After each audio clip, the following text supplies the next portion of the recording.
बच्चे किसी व्यक्ति की समस्या की कल्पना करते हैं व उसे व्यक्त करते हैं। जैसे कोई व्यक्ति ऐसी जगह पहुंच जाए जहां पीने के लिए पानी न हो।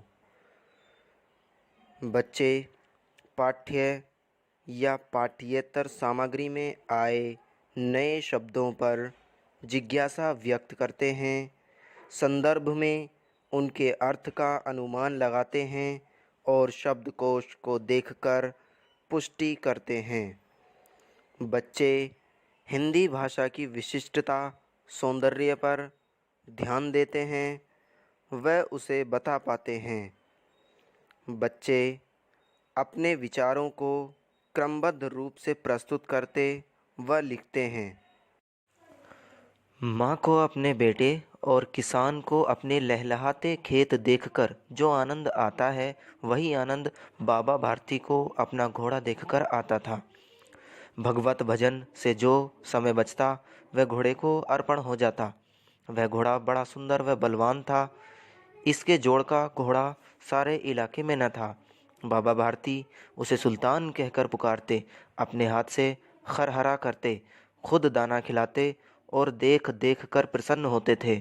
उन्होंने रुपया, माल, असबाब, जमीन आदि सब कुछ छोड़ दिया था। यहाँ तक कि उन्हें नगर के जीवन से भी घृणा थी। अब वे गांव से बाहर एक छोटे से मंदिर में रहते और भगवान का भजन करते थे।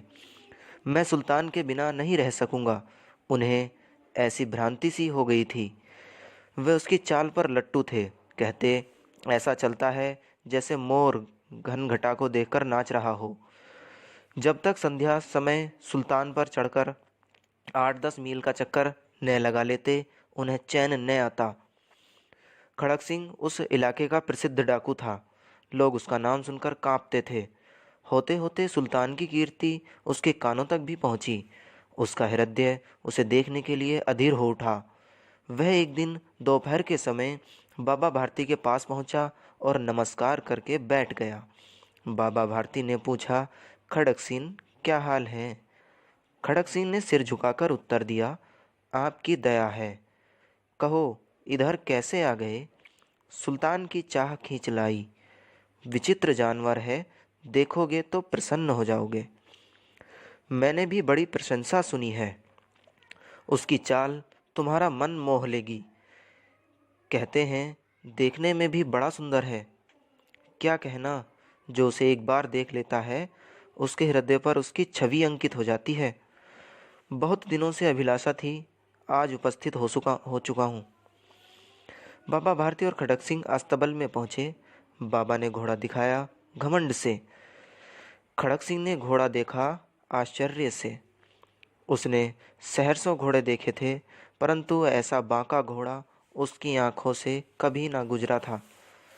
सोचने लगा, भाग्य की बात है, ऐसा घोड़ा खड़क सिंह के पास होना चाहिए था। साधु को ऐसी चीज़ों से क्या लाभ? कुछ देर तक आश्चर्य से चुपचाप खड़ा रहा। इसके पश्चात उसके हृदय में हलचल होने लगी।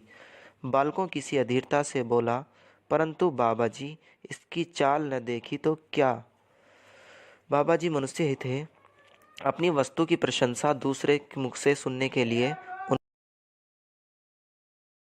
उनसे ऐसा चलता है जैसे मोर घन घटा को देखकर नाच रहा हो।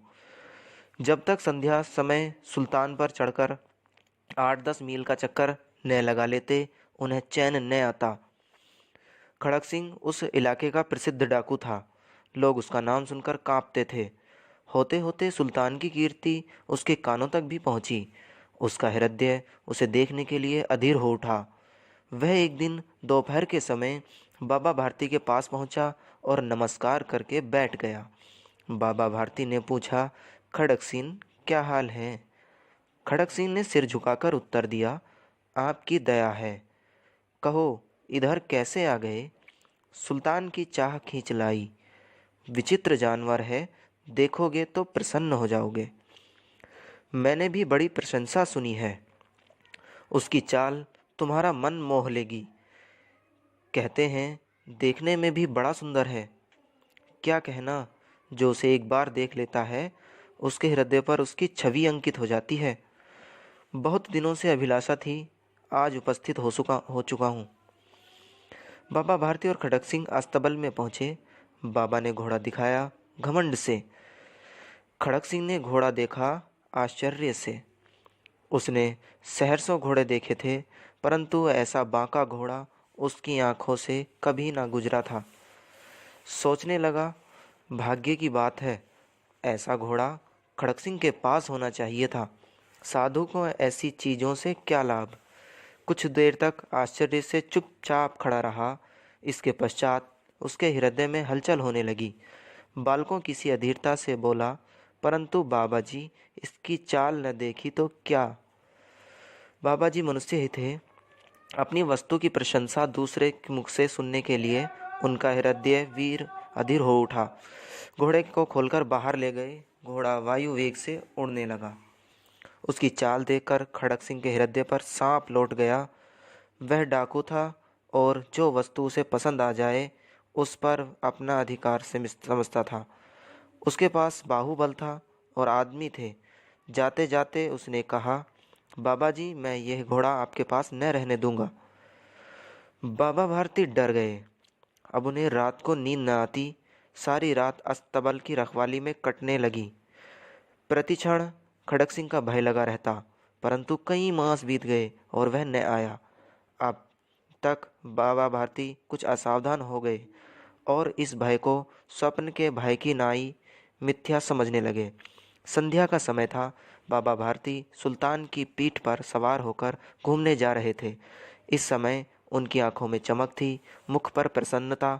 कभी घोड़े के शरीर को देखते, कभी उसके रंग को, और मन में फूले न समाते थे। सहसा एक ओर से आवाज आई, ओ बाबा, इस कंगले की सुनते जाना। आवाज में करुणा थी। बाबा ने घोड़े को रोक लिया। देखा, एक अपाहिज वृक्ष की छाया में पड़ा कराह रहा है। बोले, क्यों, तुम्हें क्या कष्ट है। अपाहिज ने हाथ जोड़कर कहा, बाबा, मैं दुखिया हूँ, मुझ पर दया करो। रामवाला यहाँ से 3 मील दूर है, मुझे वहाँ जाना है। घोड़े पर चढ़ा लो, परमात्मा भला करेगा। वहाँ तुम्हारा कौन है।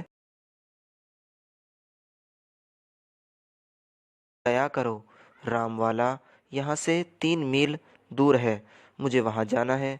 घोड़े पर चढ़ा लो, परमात्मा भला करेगा। वहाँ तुम्हारा कौन है। दुर्गादत्त वैद्य का नाम सुना होगा, उनका सौतेला भाई हूँ।